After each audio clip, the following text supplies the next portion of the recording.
Jorge Newbery conquista el cielo. Petróleo en Comodoro Rivadavia. Estalla la guerra de los Balcanes. Cabalgando con Pancho Villa y Zapata, América Latina despierta en México. Amundsen llega al Polo Sur.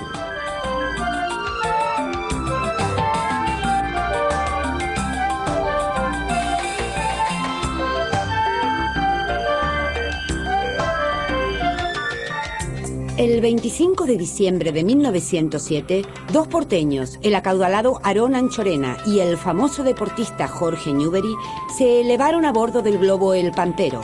Tras rozar los 2000 metros de altura, llegaron al Uruguay. Fue la primera vez que los argentinos alcanzaron el cielo. El 13 de enero de 1908, el éxito de El Pampero llevó a Jorge Newbery a fundar el Aeroclub Argentino. El 24 de noviembre de 1912, Jorge Newbery despegó de El Palomar en un monoplano Blériot y por primera vez alcanzó Montevideo. Esa misma tarde retornó a suelo argentino, donde fue aclamado como un héroe. Newbery volvió a conmover al país en 1914, al batir sobre los cielos de Buenos Aires el récord mundial de altura, elevándose hasta 6.150 metros. Mezcla de dandy, caballero y deportista, Newbery se convirtió en un mito. La Argentina ya miraba sin complejos a la Cruz del Sur.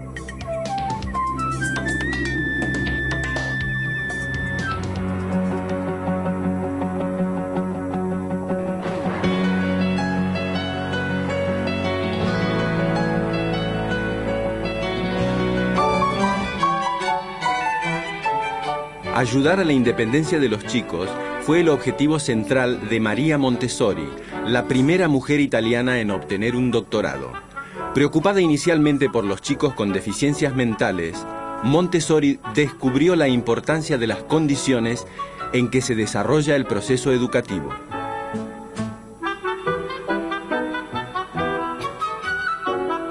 En 1907 asumió la dirección de la Casa dei Bambini, en San Lorenzo, uno de los barrios más pobres de Roma.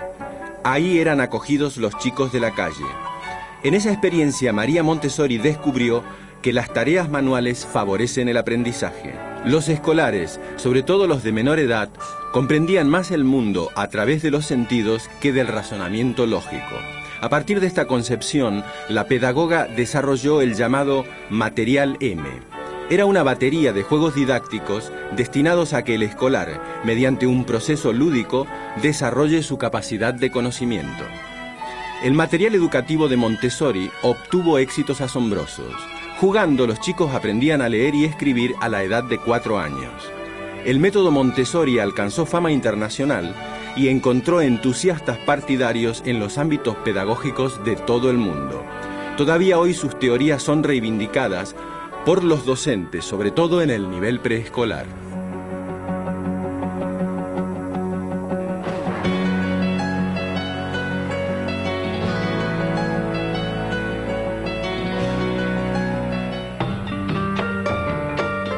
En 1907 se descubrió petróleo en Comodoro Rivadavia. Era lo que el país agroexportador necesitaba para comenzar a industrializarse. Con los años, la voluntad de conseguirlo se traduciría en la creación de YPF, cuya figura emblemática sería sin duda el general Mosconi. Se regula en la Argentina la velocidad máxima para los autos, 14 kilómetros por hora. Un levantamiento campesino en Romaña se salda con 11.000 muertos. En Bengala, los hindúes se rebelan contra los británicos. En China se inaugura el rally automovilístico de 13.000 kilómetros entre Pekín y París.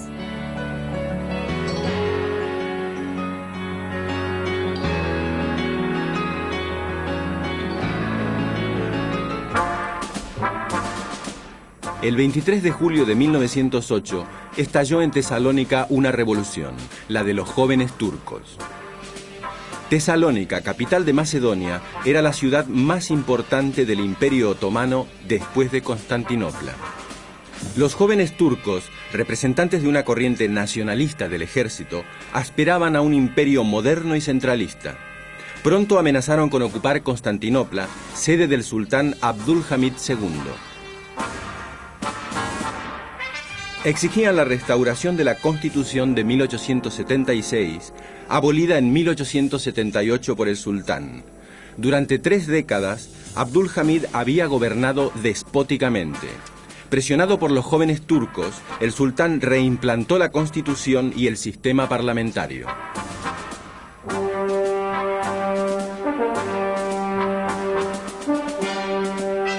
Los cambios políticos en Constantinopla inquietaron al emperador austríaco Francisco José. Viena vio amenazados sus intereses en los Balcanes, sobre todo en Bosnia y Herzegovina. Estas provincias eran administradas desde hacía 30 años por Viena, aunque por el derecho internacional pertenecían al Imperio Otomano. En los Balcanes, un abigarrado mosaico de minorías étnicas se habían enfrentado desde siempre los austríacos y otomanos. En octubre de 1908, Francisco José procedió a ocupar Bosnia y Herzegovina. Se desató una oleada de levantamientos nacionalistas. Respaldada por Viena, la provincia autónoma de Creta se separó del Imperio Otomano. Lo mismo hizo Bulgaria, que se constituyó en reino independiente. La crisis se generalizó.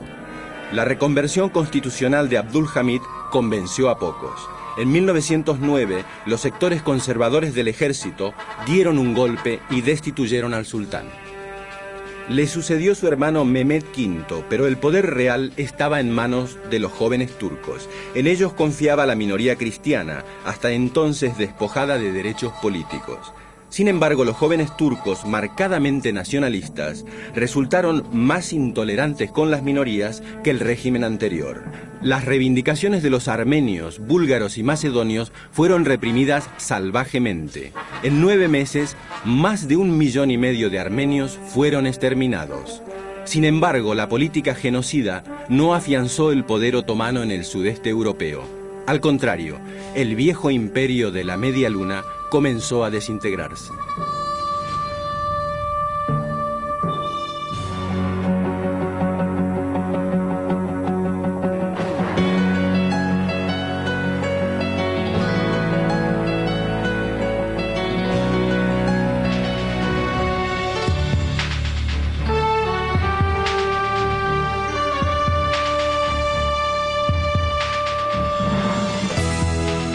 El 13 de julio de 1908, el rey de Inglaterra, Eduardo VII, inauguró los Juegos de la Cuarta Olimpiada, que dio al movimiento olímpico un impulso definitivo.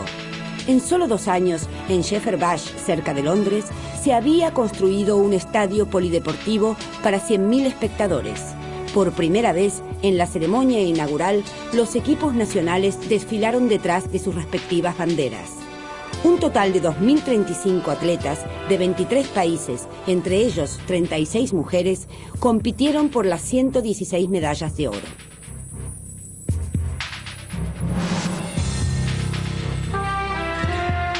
Una final especialmente dramática tuvo lugar el 24 de julio en la maratón.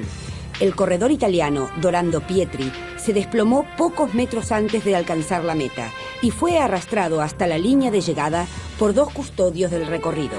El jurado le negó la medalla de oro, pero la reina Alejandra le concedió un premio consuelo. El británico Henry Taylor ganó los 444 metros libres de natación y estableció el primer récord mundial en esta especialidad. En waterpolo, tras vencer por 9-2 a Bélgica, Gran Bretaña se alzó con el oro olímpico.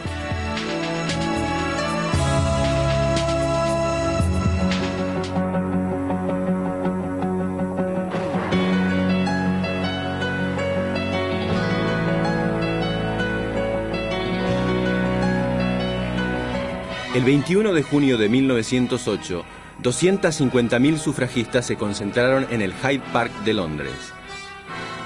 Hasta entonces las mujeres solo tenían derecho al voto en Finlandia, Nueva Zelanda, Australia y en 2 estados norteamericanos. La sociedad británica, aún imbuida del puritanismo victoriano, se conmocionó. Desde mediados del siglo XIX, diversas asociaciones femeninas venían reclamando los derechos civiles, pero todas sus peticiones a la Cámara Baja morían en los cajones.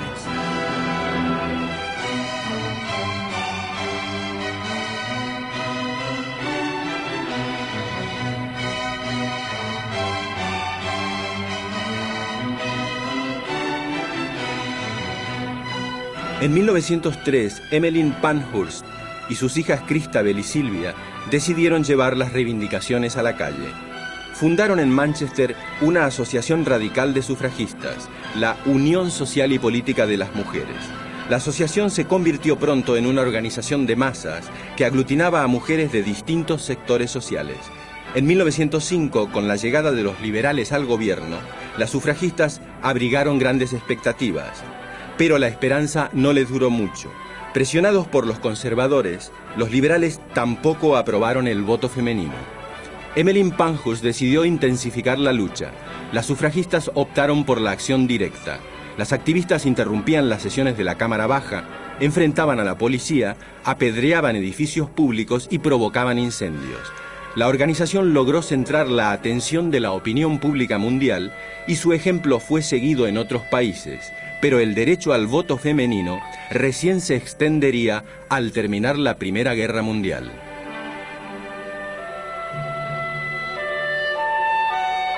Durante la contienda, las mujeres debieron realizar tareas hasta entonces reservadas para los hombres. Gran Bretaña y otros países europeos no pudieron negarles el derecho al voto. En 1918, las inglesas mayores de 30 años pudieron votar, pero con muchas restricciones. 10 años más tarde, pocas semanas antes de que Emmeline Pankhurst muriera, consiguieron el derecho electoral pleno.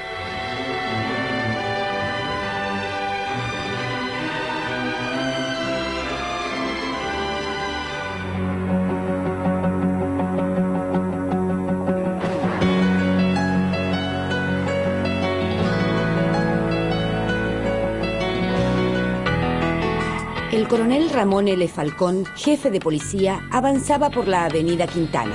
Era el mediodía del 14 de diciembre de 1909. Antes de Callao, alguien se abalanzó sobre su carruaje y le arrojó una bomba. Falcón y su secretario volaron por los aires. Simón Radovisky fue el autor del hecho.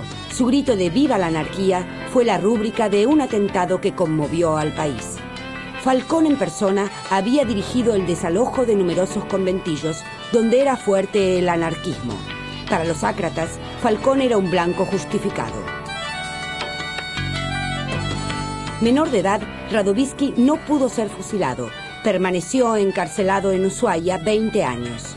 Indultado por Irigoyen, en 1929 se exiló en México.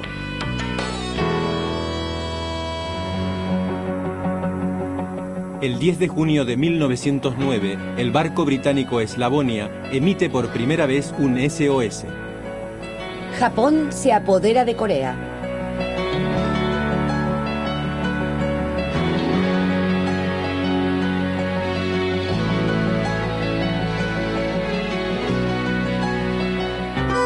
Los granaderos a caballo recordaron viejas hazañas. Era el 25 de mayo de 1910 y la patria cumplía 100 años. El presidente Figueroa Alcorta paseó en su carruaje a Isabel de Borbón. La infanta traía los saludos de su sobrino, el rey de España. Una Argentina alegre y despreocupada festejaba su destino de gran nación. En medio del entusiasmo, numerosos carros alegóricos presididos por el busto de San Martín realzaban las hazañas del presente. Había que festejar. Primera productora mundial de maíz y lino, exportadora de lana, carne y trigo, la Argentina figuraba entre las 10 grandes potencias del planeta. Aunque la huelga general de 1910 recordó que un sector del país aún quería saber de qué se trata. La flota se unió a los festejos. A bordo, el presidente Figueroa Alcorta recibió a los visitantes extranjeros. La infanta Isabel se convirtió en la estrella de los grandes festejos, rodeada de otras 50 personalidades del mundo, como el presidente chileno Montt y el estadista francés Clemenceau.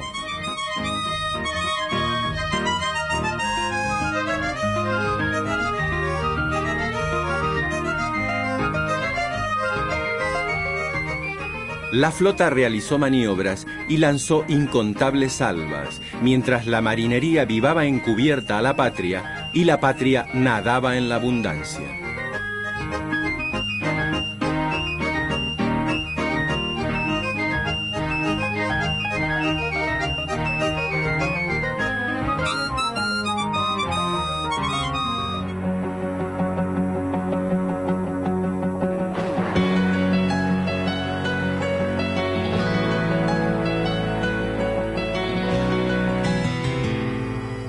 El 26 de mayo de 1911, un grupo de revolucionarios mexicanos asaltó el tren de Veracruz. Su objetivo era nada menos que secuestrar al dictador Porfirio Díaz. Depuesto el día anterior, Díaz intentaba huir de México con sus más allegados. El único que logró huir fue Porfirio Díaz. A los pocos meses recaló en España.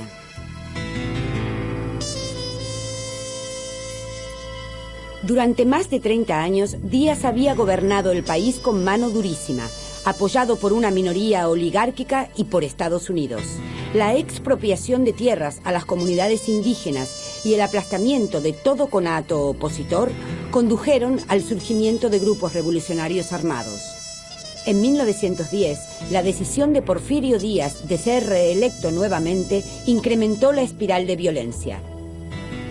El liberal Francisco Madero se puso al frente del movimiento revolucionario.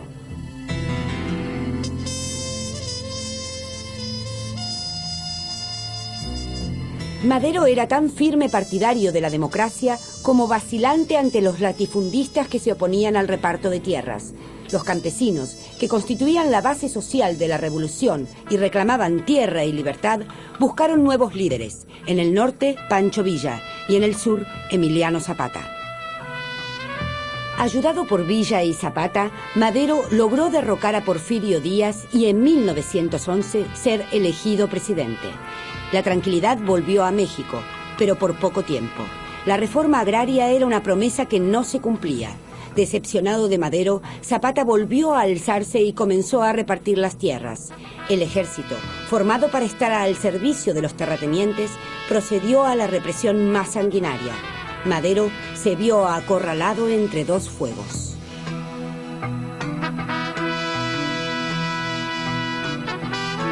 En febrero de 1913, un grupo derechista derrocó a Madero, al que consideraba muy blando con los campesinos, y al poco tiempo lo asesinó.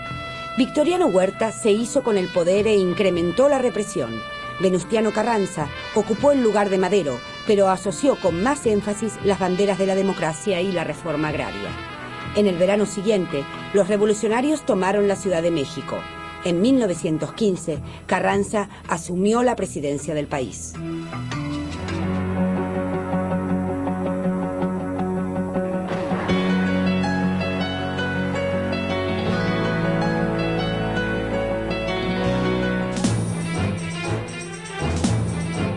A comienzos de siglo, el hombre conquistaría los polos del planeta.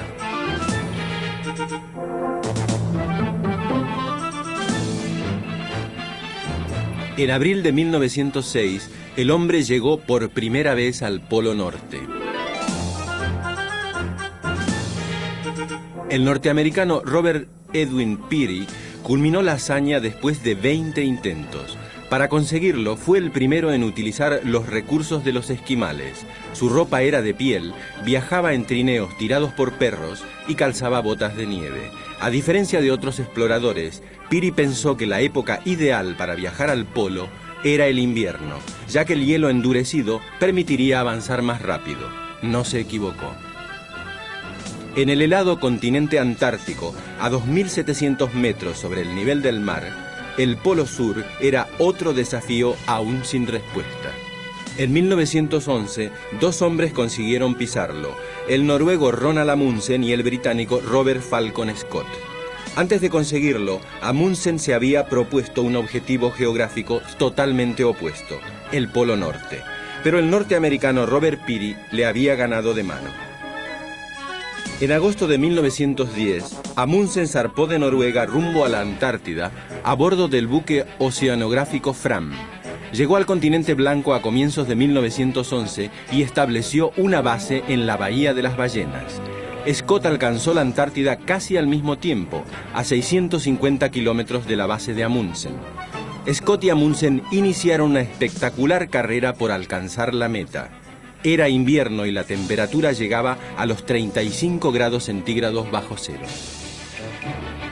Amundsen salió el 28 de octubre de 1911 en dirección al Polo Sur con 4 hombres, 4 trineos y 42 perros esquimales.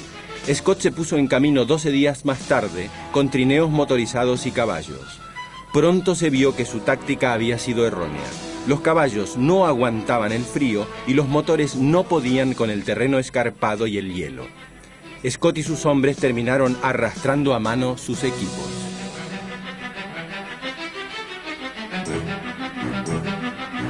El itinerario de Amundsen pasaba por el glaciar de Axel Heiberg. Este tramo de 3,5 kilómetros fue el más difícil.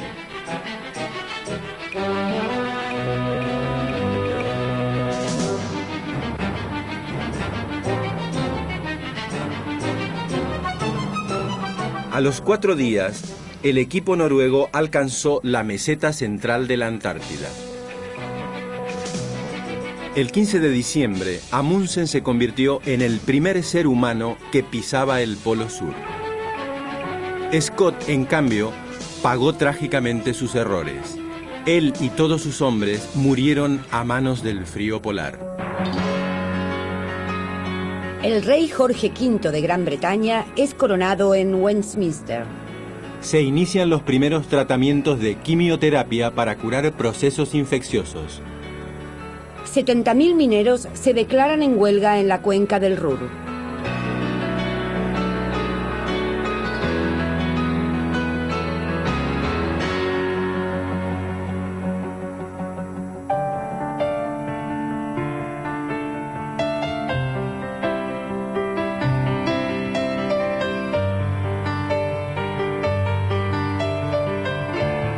El pintor ruso Vasily Kandinsky provoca la ruptura más radical en la plástica. En 1910 pinta en Múnich la primera acuarela abstracta. Su manera de marcar los contrastes entre densidad y vacío incomodan al público, que solo ve en la tela una geometría alucinante.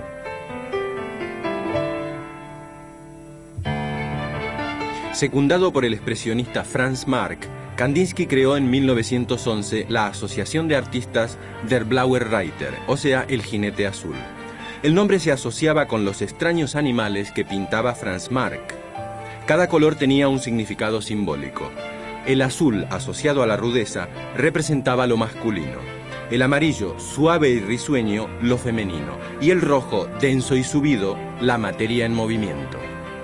El expresionista August Macke se unió a El Jinete Azul en 1912 y aportó al grupo sus reflejos de luz y sugerentes colores.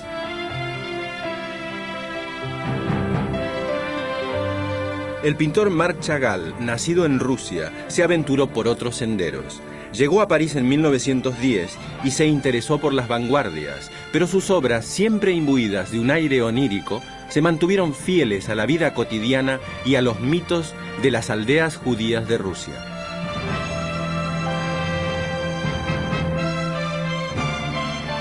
Para todos los artistas, la tormenta bélica representaba un duro trance. En su autorretrato de enfermo, Ernst Ludwig Kirchner reflejó el ánimo del individuo ante la maquinaria militar. Fue una premonición. En las trincheras, Kirchner rozaría la alucinación. El ascenso del nazismo lo llevaría luego al suicidio. El 5 de febrero de 1916, en el Cabaret Voltaire, un grupo de poetas y pintores afirmaba: todo el mundo dada. Nacía el dadaísmo.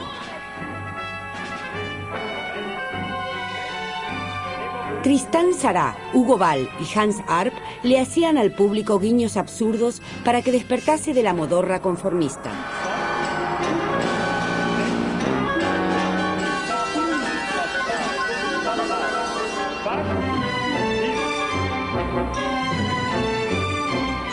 El ascenso revolucionario en la Rusia zarista entusiasmó a pintores como Malevich, Katlin y Lisinski, que desde el constructivismo o el suprematismo intentaron participar en el proceso de cambio. Su actividad se reflejó en creativos carteles de agitación revolucionaria.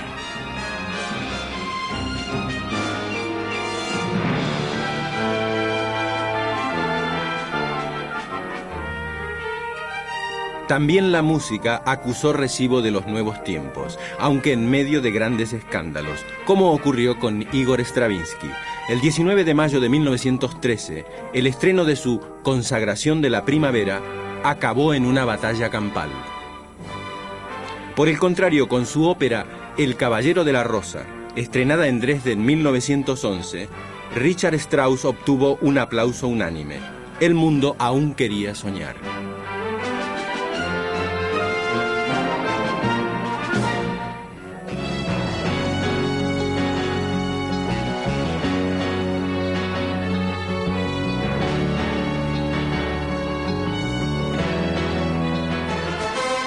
El 10 de abril de 1912, el Titanic, la joya más preciada de la White Star Line, chocó contra un iceberg y se fue a pique. El Titanic parecía predestinado a conquistar la banda azul como premio por realizar la travesía más rápida del Atlántico. Con 269 metros de eslora, 28 metros de manga y 46.329 toneladas de registro bruto, era el barco más grande y más lujoso del mundo.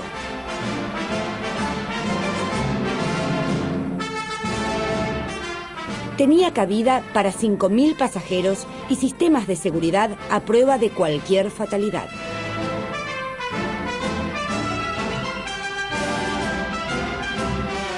Según los técnicos, 8 cubiertas de acero y 16 compartimentos estancos hacían imposible que el Titanic pudiera hundirse. ¿Acaso por eso ni se preocuparon por las medidas de seguridad más obvias? Los botes de salvamento con que contaba el Titanic solo tenían capacidad para 1.000 personas. ¿Qué importaba? A bordo viajaba el doble de pasajeros. Pero el capitán John Edward Smith no dudaba de su barco. Después de 4 días de viaje, ya cerca de Terranova, las señales de alarma advirtieron que en la zona pululaban los icebergs. El capitán, confiado en la potencia del Titanic, no redujo la velocidad de 22 nudos. 20 minutos antes de la medianoche, el Titanic se estremeció. Había chocado con un iceberg. 5 compartimentos estancos se llenaron de agua. En 2 horas y media, el Titanic se fue a pique. Más de 1.500 se hundieron con él. Solo se salvaron 703 personas. Se crea en la Argentina Obras Sanitarias de la Nación. Buenos Aires ya cuenta con un servicio de agua potable. Aparece el primer número del Pravda, el diario de los comunistas rusos. Cadillac fabrica los primeros autos con arranque eléctrico.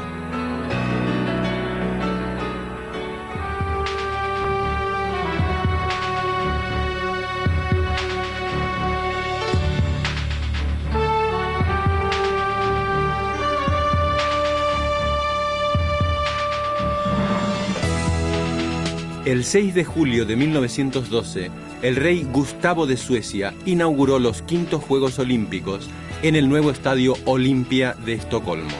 Durante 3 semanas, atletas de 26 países compitieron ante más de 30.000 espectadores.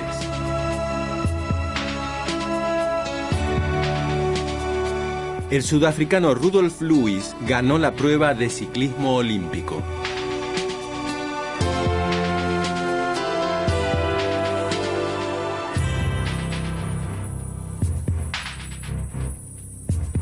En salto de garrocha, el norteamericano Harry Babcock en un tenso duelo se impuso a su compatriota Marcus Wright con un salto de 3 metros 95 centímetros de altura.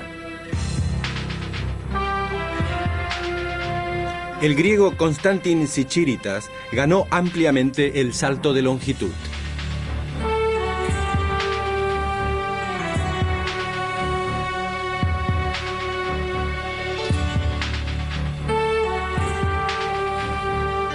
Suecia fue la gran vencedora.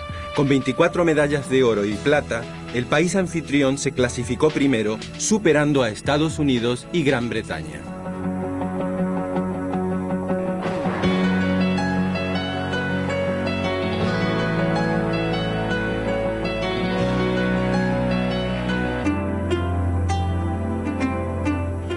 7 de diciembre de 1912, el arqueólogo alemán Ludwig Borchardt descubrió en Telelamarna el busto policromado de Nefertiti de tamaño natural.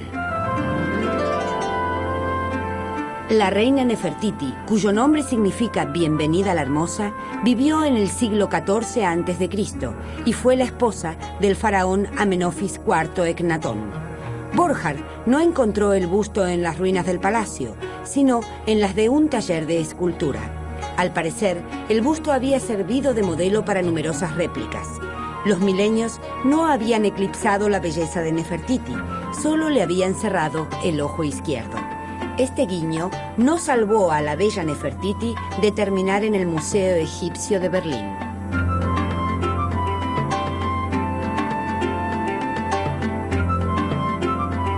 También terminó en Berlín la puerta babilónica de Ishtar, aunque el arqueólogo alemán Robert Caldewey la había encontrado en las cercanías del río Tigris, en Irak.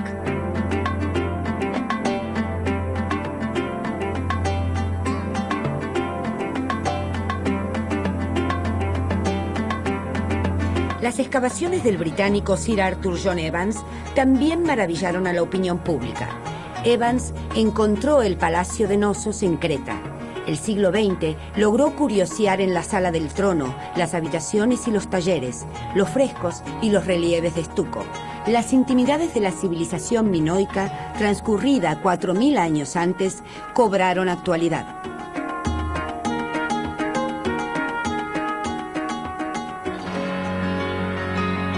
Estados Unidos invade a Nicaragua.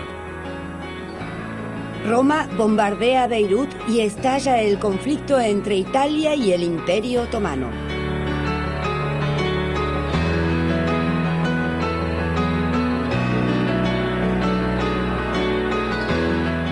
En 1912, el presidente Roque Sáenz Peña, a los 2 años de su elección, sometió al Congreso una nueva ley electoral. En el Congreso la discusión fue muy ardua, porque los sectores conservadores, herederos del roquismo, se oponían a democratizar el poder. Finalmente, la ya llamada Ley Sáenz Peña resultó aprobada. El establecimiento del voto universal, obligatorio y secreto, confirmaba que la Argentina avanzaba hacia la democracia.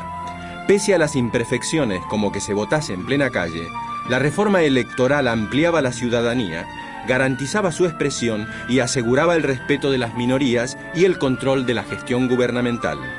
La mayoría de los inmigrantes siguió sin nacionalizarse y los varones adultos que no votaban eran tanto o más que los votantes. De todos modos, el país entero sintió que entraba en una nueva etapa de su historia. Los partidos políticos adquirieron mayor sentido y las urnas se consagraron como herramienta de cambio.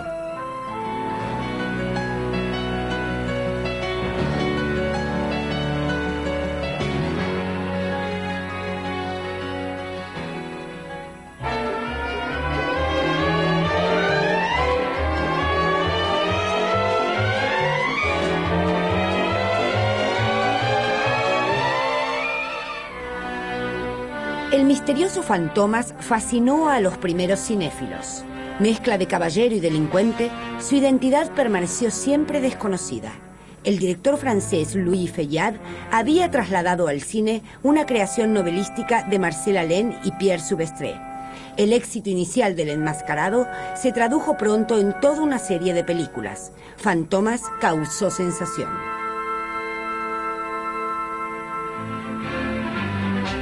Con un desborde de 18.000 extras, el norteamericano David Griffith triunfó con El nacimiento de una nación. Una técnica revolucionaria de montaje le permitió unir los detalles, los primeros planos y los enfoques panorámicos. Las décadas siguientes del cine serían deudoras de este nuevo sistema de montaje. Griffith también supo desarrollar un tema histórico, el de la Guerra Civil Norteamericana, a través del desarrollo de 2 historias familiares. Fue un verdadero pionero.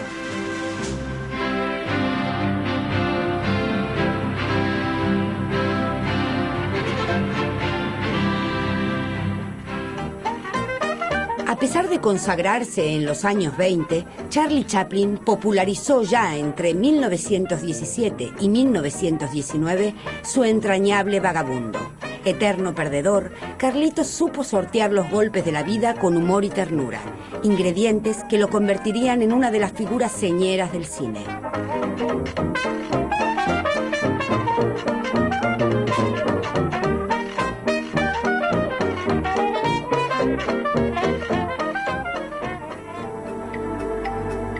A finales de 1919 se inició el rodaje de El gabinete del Dr. Caligari, de Robert Wiene.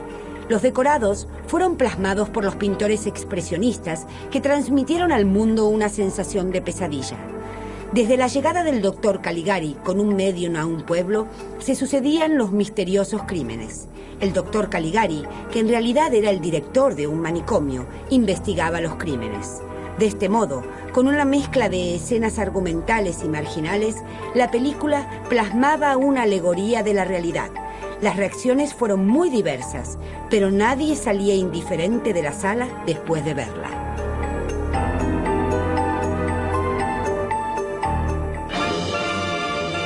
El 22 de mayo de 1909 se estrenó La Revolución de Mayo, primera película argumental argentina. French y Beruti volvían a repartir escarapelas y el cabildo a deliberar, esta vez en la pantalla del biógrafo. La película en 15 cuadros relataba la semana de mayo de 1810. Mario Gallo y Max Glucksmann, dos inmigrantes, fueron los creadores. El diseño modernista del cartelón final confirmaba que la Belle Époque reinaba en el país. Amalia fue el primer largometraje argumental argentino. Fue producida por Max Glucksmann y dirigida por Enrique García Belloso. Estrenada en 1914, los actores fueron aficionados provenientes de la alta sociedad porteña, como Susana Larreta y Quintana en el papel de la heroína o Jorge Quintana Argüello en el de Daniel Bello. La filmación de la película, basada en la célebre novela de José Mármol, se realizó en interiores y también en plena calle.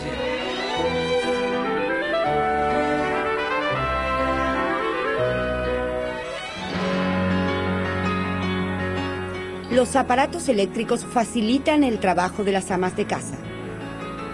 Se construye en Nueva York la Central Station, la mayor estación ferroviaria del mundo. El 1 de diciembre de 1913 se inaugura en Buenos Aires el primer subterráneo. El subte porteño iba desde Plaza de Mayo a Plaza 11, por debajo de Avenida de Mayo y Rivadavia.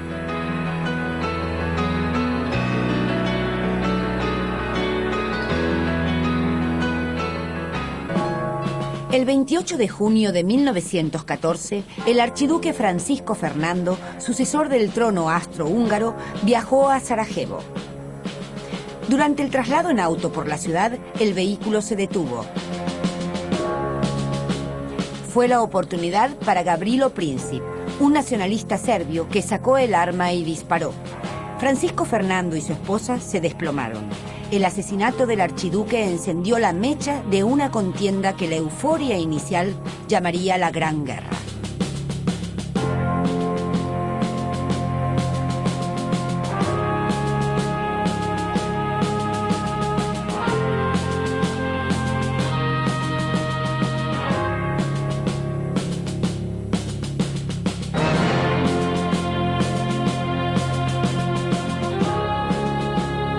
Austria sospechaba que el atentado había sido preparado por Serbia, cuyo nacionalismo era el más beligerante de los Balcanes. Para el Imperio Austrohúngaro, atacar a Serbia era la única manera de salvar el honor. Había un solo inconveniente: Serbia estaba bajo la protección de Rusia. Para la aventura, Viena se alió con Berlín, eterna rival de Moscú. El Kaiser Guillermo II, apoyado por el canciller von Bethmann-Hollweg, se puso a disposición de Austria. Alemania tenía sus propios planes. Le interesaba que Rusia interfiriese en el conflicto. El Segundo Reich incluso incitó a Viena para que atacase a Serbia.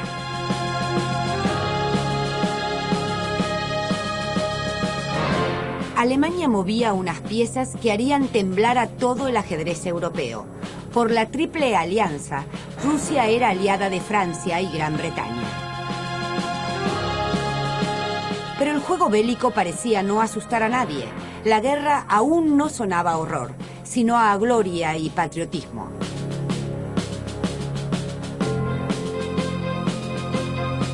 El escritor alemán Thomas Mann no pudo disuadir la euforia germana. Bertrand Russell, Romain Rolland y Karl Kraus tampoco lo lograron. El 23 de julio, Viena envió un ultimátum a Serbia. Austria planteaba su derecho a perseguir a los asesinos en territorio serbio. Esta condición era inaceptable para un Estado soberano. Para evitar la guerra, Serbia aceptó parcialmente el ultimátum. Austria rompió las relaciones diplomáticas con Serbia y movilizó sus ejércitos. Gran Bretaña quiso interceder, pero sus gestiones fracasaron.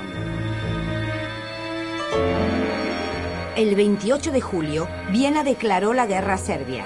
Rusia movilizó sus tropas. Alemania hizo lo mismo. El 1 de agosto, el Segundo Reich declaró la guerra a Rusia. 2 días más tarde, en carácter preventivo, declaró la guerra a París. El 4 de agosto, Alemania invadió el territorio neutral de Bélgica y se acercó peligrosamente a Francia. Gran Bretaña entró entonces en el conflicto. Las tropas alemanas se enfilaron hacia París. El avance alemán se detuvo en el Marne. Pronto las divisiones germanas y aliadas se vieron combatiendo en un frente de 700 kilómetros de largo, nada menos que desde Suiza hasta la costa belga. La guerra era un hecho.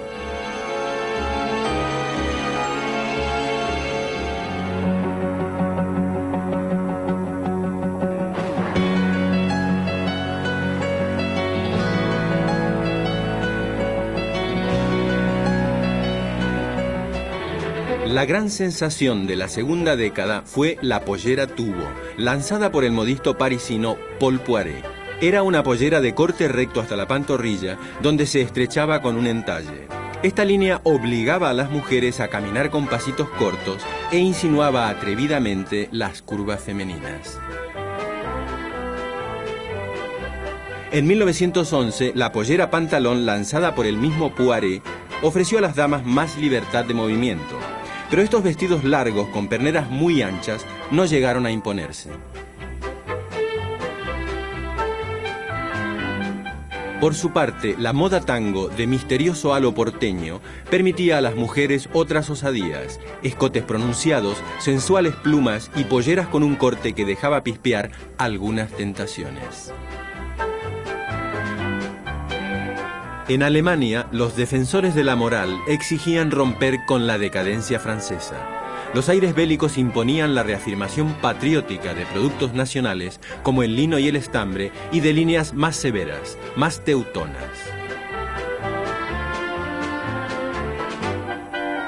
El modelo elegido para las valquirias fue una pollera ancha sostenida por 2 o 3 enaguas.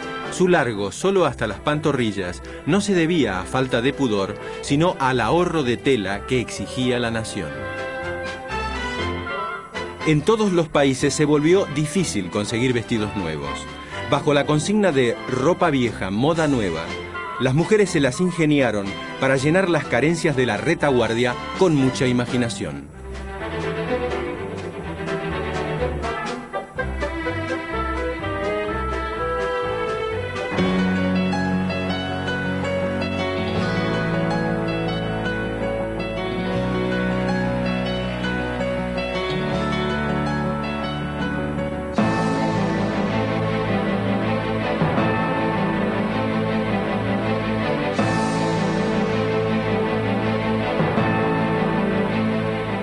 En enero de 1906 falleció Bartolomé Mitre, presidente de 1862 a 1868, militar, historiador, poeta, novelista, fundador del diario La Nación y traductor de Dante Alighieri. Sus exequias fueron apoteóticas. Los funerales convocaron a una gran multitud. De inmediato, el Congreso de la Nación dispuso levantar un monumento en su memoria. Entre el 26 y el 31 de julio de 1909, Barcelona vivió la llamada Semana Trágica. Una revuelta popular terminó con centenares de detenidos y miles de exilados. La ejecución del gran pedagogo Ferrer y Guardia estremeció al mundo y desató la protesta internacional.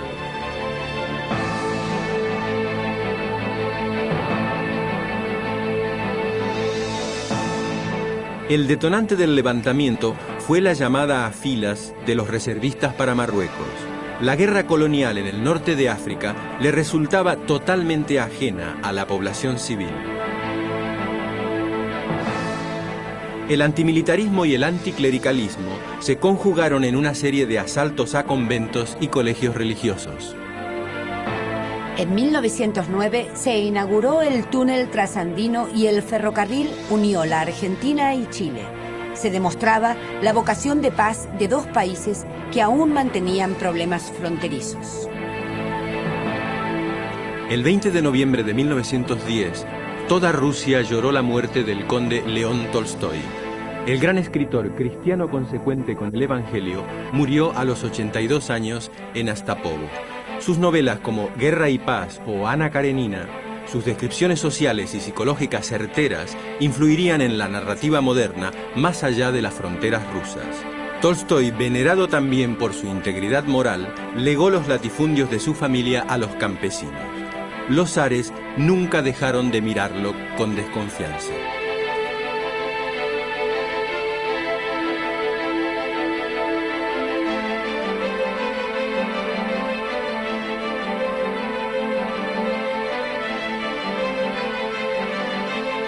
El 12 de febrero de 1912, China cerró un largo capítulo de 2000 años.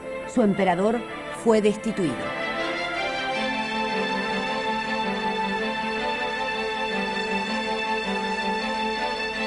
Puyi, último emperador de la dinastía Manchú, debió renunciar al trono que ocupaba desde los 3 años.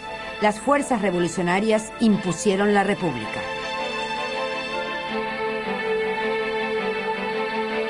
Yuan Shikai, el anterior primer ministro imperial, fue elegido el 15 de febrero presidente de la nueva república, relevando al presidente Sun Yat-sen, líder del movimiento republicano.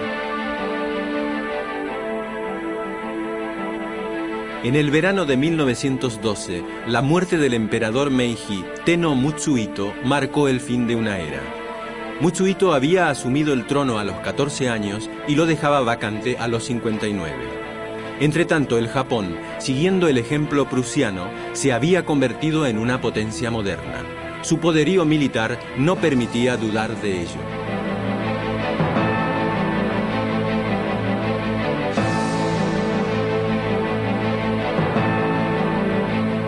En 1913, el escritor checo Franz Kafka publica La condena y la carta al padre, obras que darían al siglo XX un singular calificativo, el de kafkiano. En 1915, su metamorfosis justificaría aún más esta calificación. El siglo, que naciera arropado con bellas promesas, podía, como el personaje kafkiano, volverse repulsivo. El 15 de agosto de 1914 se inauguró el Canal de Panamá. De 81 kilómetros, el canal unió el Atlántico con el Pacífico. La nueva vía, cuya construcción costó $365 millones, evitaba bordear el Cabo de Hornos en el extremo patagónico. La distancia entre Nueva York y San Francisco se redujo en más de 14.000 kilómetros. Fue el triunfo de la técnica, pero también de la expansión norteamericana. Estados Unidos se quedó con el control económico y militar del canal. La consigna de América para los americanos comenzaba a ser oída con inquietud e ironía.